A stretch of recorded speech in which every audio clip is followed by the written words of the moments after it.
Hello बच्चों, कैसे आप सभी। मैं आशा करता हूं आप सभी ठीक ही होंगे। आज के इस क्लास में हम सोशल साइंस का मोस्ट वीवीआई क्वेश्चन लेके आए हैं, जो आपको आपको हर एक साल पूछे जाते हैं। ऐसा ही हम 5 सेट आपके लिए लेकर आएंगे। तो हमारे इस channel study zone by Manjeet sir को सब्सक्राइब करें और घंटे के निशान को ऑल पे दबाना ना भूले। ऐसा ही मोस्ट वीवीआई क्वेश्चन मिलता रहे। तो चलिए बिना वक्त गवाए क्वेश्चन को पढ़कर उसका आंसर देते हैं। तो चलिए अब हम क्वेश्चन एक को पढ़ते। तो यहाँ देखिए हेडिंग जो है, ये क्या है, इतिहास का। सोशल साइंस में आप जान रहे होंगे कि 4 सब्जेक्ट होता है, ठीक। पहला हो गया इतिहास, फिर दूसरा हो गया राजनीतिक शास्त्र, फिर तीसरा हो गया भूगोल और चौथा हो गया रसायन विज्ञान, ठीक है। और इसमें जो है एक आपदा प्रबंधन का भी चैप्टर आता है, वो आप जैसा कि जानते ही होंगे। इसको जोड़ने के बाद जो है 5 चैप्टर हो जाते हैं। लेकिन भूगोल के ही चैप्टर में जो है आपदा प्रबंधन का जो है वो भी संलग्न रहता है, वही लेके 4 ही गिनते हैं, ठीक है।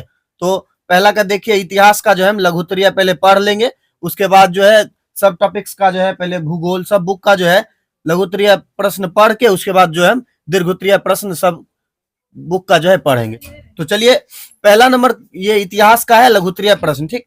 तो पहला नंबर क्वेश्चन में पूछा गया है, जर्मनी के एकीकरण की 2 बाधाएं बताइए, ठीक। तो हम इसका जो है आंसर देते हैं। तो हमने लिखा है जर्मनी के एकीकरण में प्रमुख बाधाएं। पहला, जर्मनी लगभग 300 छोटे छोटे राज्यों में विभक्त होना। फिर देखिए ये दूसरा है। दूसरा में हमने लिखा है जर्मनी की समस्याओं में ऑस्ट्रिया का अनावश्यक हस्तक्षेप होना। फिर तीसरा में हमने लिखा है जर्मनी के अधिकांश राज्यों की सैनिक शक्ति कमजोर होना, ठीक है। तो उसके बाद देखिए क्वेश्चन 2 में हमने लिखा है खिलाफत आंदोलन का क्या कारण था। तो हमने इसका आंसर लिखा है आंदोलन सन 1919 से 1924 तक चला था। इस आंदोलन का सीधे तौर पर भारत से कोई संबंध नहीं था। खिलाफत आंदोलन का मुख्य उद्देश्य तुर्की खलीफा के पद को पुनः स्थापित करना था। वहां धार्मिक क्षेत्रों से संबंधियों को हटाना था। सन 19 में अली बंधुओं द्वारा अखिल भारतीय खिलाफत कमेटी का गठन किया गया, ठीक है। तो चलिए अब हम क्वेश्चन जो है 3 को पढ़ते हैं। तो चलिए अब हम क्वेश्चन हमसे पूछा जा रहा है, असहयोग आंदोलन क्यों आपस लिया गया। तो चलिए इसका आंसर हमने लिखा है, भारत में विदेशी उपनिवेश को खत्म करने के लिए बापू ने देश में असहयोग आंदोलन छेड़ दिया। लेकिन गोरखपुर कांड ने महात्मा गांधी को झकझोर कर रख दिया। वह विचलित हो गए, हिंसा की वजह से दिशाहीनता की ओर जाने लगे। आंदोलन ने भारतीयों को बचाने के लिए उन्होंने असहयोग आंदोलन को वापस लेने का निर्णय लिया। तो चलिए अब हम अगला बुक का जो है क्वेश्चन पढ़ते हैं। उसके बाद देखिए हमने लिखा है राजनीतिक, ठीक है। राजनीतिक का जो है लघुत्तरीय प्रश्न है। उसका देखिए अब हम क्या करते हैं, प्रश्न 1 को पढ़ते हैं। तो प्रश्न 1 में हमसे पूछा गया है पंचायती राज की त्रिस्तरीय संस्थाओं के नाम बताइए। तो हमने लिखा है पंचायती राज की त्रिस्तरीय संस्थाओं के नाम है। तो पहला हमने लिखा है ग्राम पंचायत, दूसरा लिखा है पंचायत समिति, तीसरा लिखा है जिला परिषद, ठीक है। तो चलिए अब इसके बाद जो है क्वेश्चन 2 में हमसे पूछा गया है दल बदल कानून किस पर लागू होता है। तो हमने इसका आंसर लिखा है दल बदल का अर्थ है विधायिका के लिए किसी दल विशेष से निर्वाचित प्रतिनिधि का उस दल को छोड़कर अन्य दल में चले जाना। विधायकों एवं संसद को दल बदल करने से रोकने के लिए संविधान में संशोधन किया गया। इन नए कानून में अपना दल बदल करने वाले सांसद या विधायक को अपनी सीट गंवानी होगी।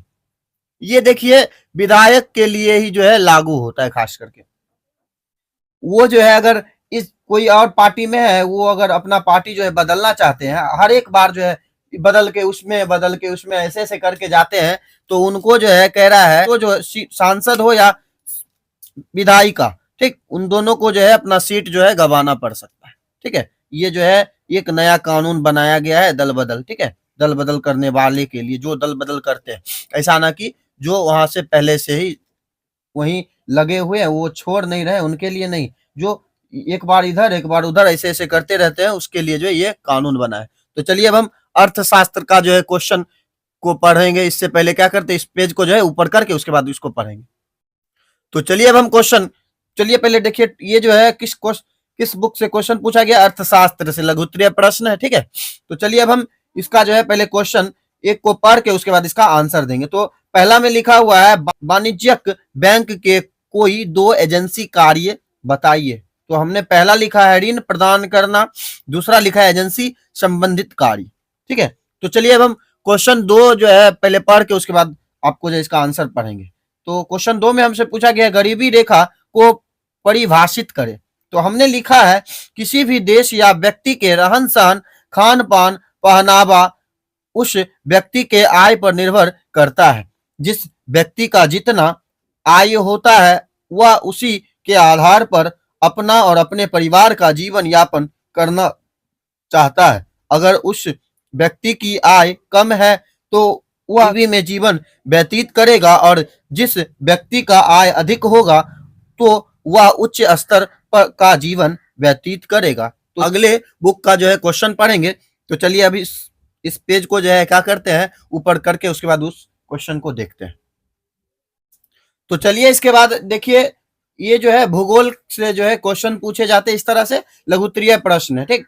तो प्रश्न 1 में हमसे पूछा गया है बिहार की 2 नदी घाटी परियोजनाओं के नाम लिखिए। तो हमने जो है इसका आंसर लिखा है बिहार की 2 नदी घाटी परियोजनाओं के नाम, ठीक है। पहला जो है दामोदर नदी घाटी, फिर दूसरा हमने लिखा है गंडक परियोजना, ये 2 घाटी है, ठीक है। उसके बाद देखिए दामोदर के बारे में हमने लिखा है दामोदर नदी घाटी परियोजना देश की पहली बहुउद्देशीय नदी घाटी परियोजना है। फिर गंडक के बारे में लिखा है गंडक परियोजना बिहार, उत्तर प्रदेश और नेपाल की संयुक्त परियोजना है, ठीक है। ये जो है ये तीनों, ये 2 राज्य और ये एक जो है देश जो है, इन तीनों का जो है संयुक्त परियोजना, यानी ये यही तीनों जगह पे जो है पाया जाता है ये गंडक परियोजना, ठीक है। तो चलिए उसके बाद देखिए क्वेश्चन 2 में पूछा गया है हमसे भारत में जलोढ़ मृदा मुख्यतः कहाँ पाई जाती है, ठीक। तो चलिए इसका आंसर हम पढ़ते हैं। तो आंसर हमने लिखा है भारत में जलोढ़ मिट्टी का विस्तार उत्तर प्रदेश, बिहार, पंजाब, हरियाणा, उड़ीसा, आंध्र प्रदेश, असम, गुजरात एवं राजस्थान के कुछ हिस्सों में पाया जाता है। इस मृदा में चावल, गेहूं, गन्ना, दलहन, मक्का जैसे फसलें लगाई जा सकती। तो चलिए अब इसके बाद जो है हम क्वेश्चन 3 को पढ़ते। क्वेश्चन 3 में हमसे पूछा गया है मृदु जल क्या है। तो इसके आंसर को जो हम क्या करते हैं, इसका आंसर जो कुछ छिपा हुआ है इसको पहले ऊपर करके आपको तब उसका आंसर पढ़ेंगे।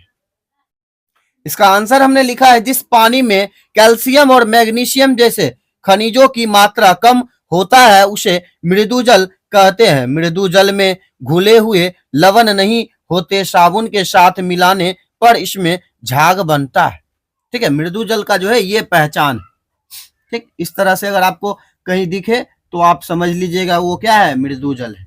तो चलिए अब इसके बाद जो है हमसे देखिए भूगोल का ही जो है बुक में ही दिया रहता है पीछे सबसे लास्ट, मतलब 2-3 चैप्टर होते हैं इसके आपदा प्रबंधन का, ठीक है। तो ये भी जो है लघु उत्तरीय प्रश्न है।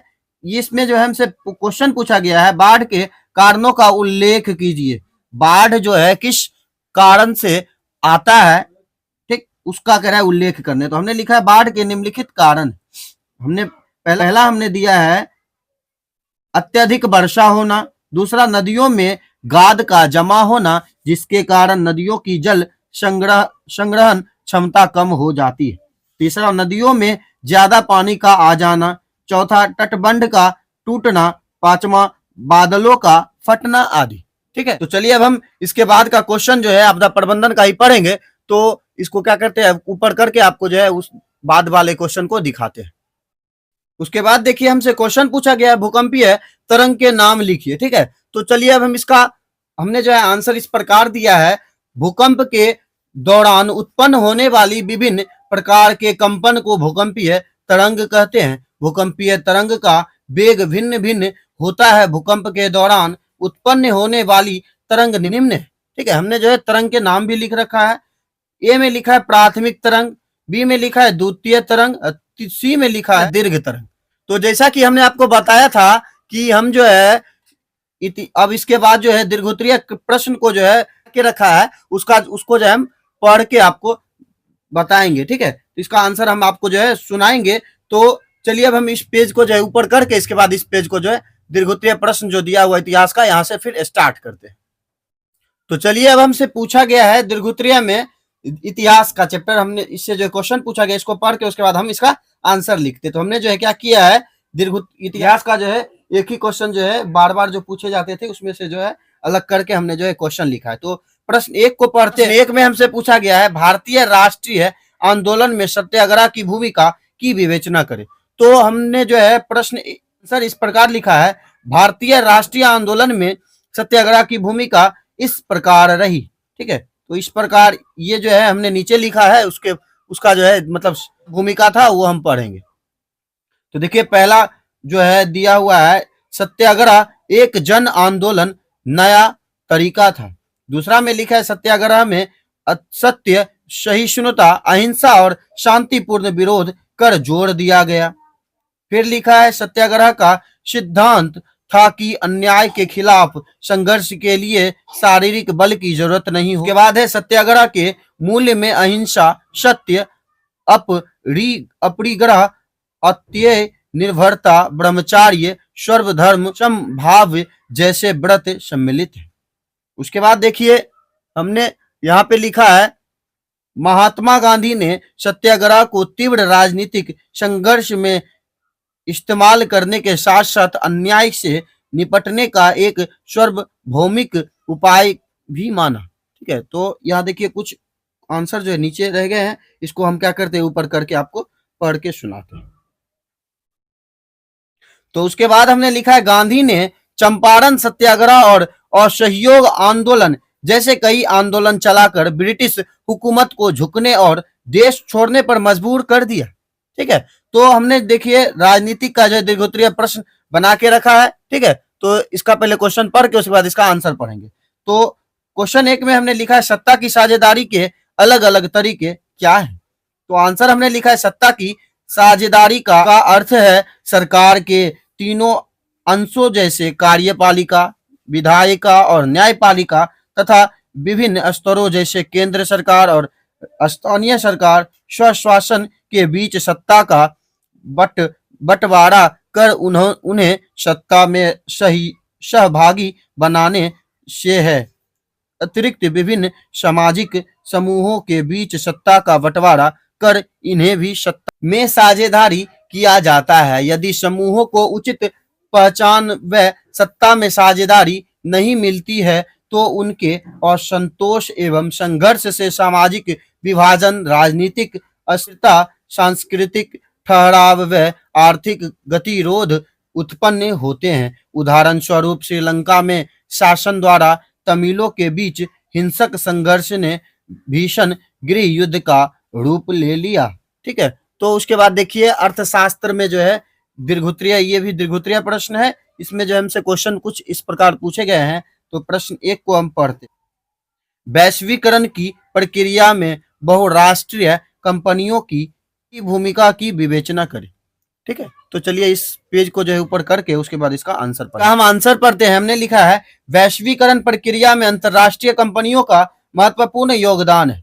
बहुराष्ट्रीय कंपनियों के आगमन से उत्पन्न में गुणात्मक परिवर्तन हुआ है। बहुराष्ट्रीय कंपनियों का एक से अधिक देशों में वस्तुओं के परिवर्तन हुए हैं। इस प्रकार वैश्वीकरण अथवा विभिन्न देशों की अर्थव्यवस्था जोड़ने में बहुराष्ट्रीय कंपनियों का महत्वपूर्ण योगदान है, ठीक है। उसके बाद देखिए लास्ट जो है पूछा गया है भूगोल से, जो है ये भी दीर्घोत्तरीय प्रश्न से ही है, ठीक है।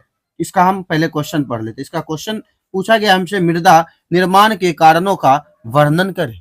मृदा जो है किस प्रकार निर्माण होता है उसके बारे में पूछ रहा है। तो हमने इसका आंसर लिखा है, मृदा निर्माण एक भी अवधि में घटने वाली जटिल प्रक्रिया है। 1 सेंटीमीटर मृदा के निर्माण में लाखों वर्ष लग जाते हैं। तो इसका देखिए और कुछ कारण हमने वो लिखा है, मृदा निर्माण के प्रमुख कारण है, एक उच्चावच, दूसरा जलवायु, तीसरा वनस्पति, चौथा मौलिक चट्टान, फिर पांचवा समय, ठीक है। और इसके बारे में जो है और हमने जो है नीचे लिखा हुआ उसको पहले क्या करते ऊपर करके आपको पढ़ के सुनाते हैं। भारत के उच्चावच भू आकृति, जलवायु एवं वनस्पति की विविधता के कारण यहाँ 6 प्रमुख मिट्टियां पाई जाती है। पहला जलोढ़ मृदा, दूसरा काली मृदा, तीसरा लाल एवं पीली मृदा, चौथा लेटेराइट मृदा, पांचवा मरुस्थलीय मृदा, फिर छठा पर्वतीय मृदा। ठीक है, इस तरह के मोस्ट वीवीआई क्वेश्चन पाने के लिए आप हमारे इस channel study zone by Manjish sir को लाइक करें, सब्सक्राइब करें और बेल आइकन को ऑल पे दबाना ना भूलें, जिससे कि हमारा वीडियो आप तक जो है लेटेस्ट पहुंचता रहे। तो का दिन जो है शुभ हो, तब तक के लिए ओके बाय।